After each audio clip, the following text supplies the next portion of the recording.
জয় মা, শুভ দুপুর সবাইকে। আজকে একটি অলৌকিক ঘটনা আপনাদের কাছে তুলে ধরবো।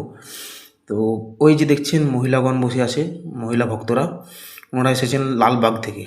তো হঠাৎ করে একটা মহিলা দেখলাম মন্দিরের সামনে কাঁদতে লাগলো শুয়ে মায়ের কাছে, খুব জোরে জোরে কান্না করছে। তো ওনার যে শ্বশুরমশাই আছেন, ওনারা এসছেন, ওনারা 30-40 জন এসছেন। ওনাদেরকে জিজ্ঞেস করলাম যে ঘটনাটা কী ঘটেছে। তারপরে বললো, দেখুন, শ্মশানে নাকি এসছিলেন, ওনার বৌমা নাকি এদিকে কোথায় বেড়াতে এসেছিলেন।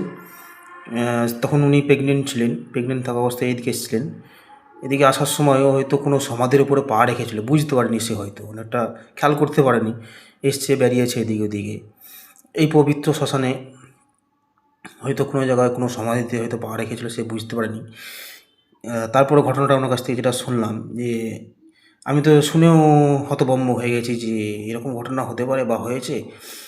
তো আমি বাপ ঠাকুরদার কাছ থেকে শুনেছিলাম যে মা নাকি শ্মশানে বিরাজ করতেন বা শ্মশানে নৃত্য করতেন, এরকম ঘটনাটা শুনেছিলাম। কিন্তু আজ সেটা প্রমাণ পেলাম। আমার এখানেই জন্ম, যদিও আমার বয়স 32-34 হয়েছে, কিন্তু এরকম ঘটনা আমি আগে কখনো শুনিনি। এরকম আগে একটা ঘটনা শুনেছিলাম, কিন্তু এরকম ঘটনা কোনোদিন শুনিনি আমি। উনি শ্মশানে এসেছিলেন, এদিক দিয়ে বেড়াতে এসেছিলেন, সমাধির উপর পা রেখেছিলেন। তারপরে মা তাকে স্বপ্ন দিয়েছিলেন।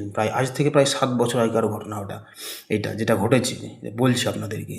তো আপনারা বিশ্বাস করবেন কিনা জানি না, তবে আমার বিশ্বাস হয়ে গেছে একদম। আগেও বিশ্বাস ছিল যে মা শ্মশানে বিরাজ করতেন, কিন্তু সেটা প্রমাণ পাইনি, সেটা মা প্রমাণ করিয়ে দিলেন আজকে। তো ঘটনাটা হচ্ছে, উনি 7 বছর আগে ঘটনা স্বপ্ন পেয়েছেন মাকে, যে তুই আমার ওখানে গেছিলিস, সমাধির ওপর পা রেখে এসছিস, তুই মন্দিরে আয়, পুজো দিয়ে যা, এরকম বলেছেন মা নাকি স্বপ্ন দেশে। তাই ওনারা এসছেন পুজো দিতে মায়ের কাছে, বলিদানও দেবেন। বলিদানটা আপনাদেরকে দেখাতে পারছে না, একটু প্রবলেম আছে সেই জন্যে। তো হচ্ছে যে কে কীরকমভাবে নেবে বা কীভাবে বিশ্বাস করবে আমি সেটা বলতে পারবো না, বা বোঝাতেও পারবো না আপনাদেরকে, বুঝিয়েও কিছু করতে পারবো না আমি।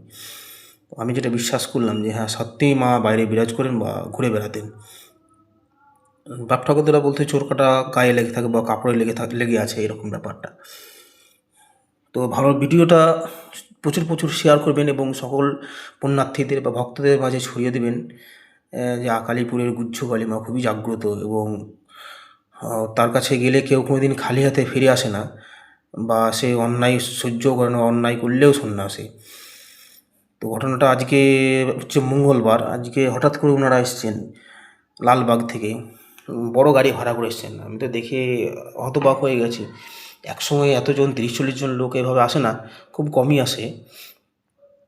তো ওনারা দেখলাম ওটা বলিদান করার জন্য পাঁঠাও নিয়ে এসছেন, এবং গামলাতে প্রচুর পরিমাণে ফল, মিষ্টি, বাতাসা সব কিছু নিয়ে এসছেন, ফল টল।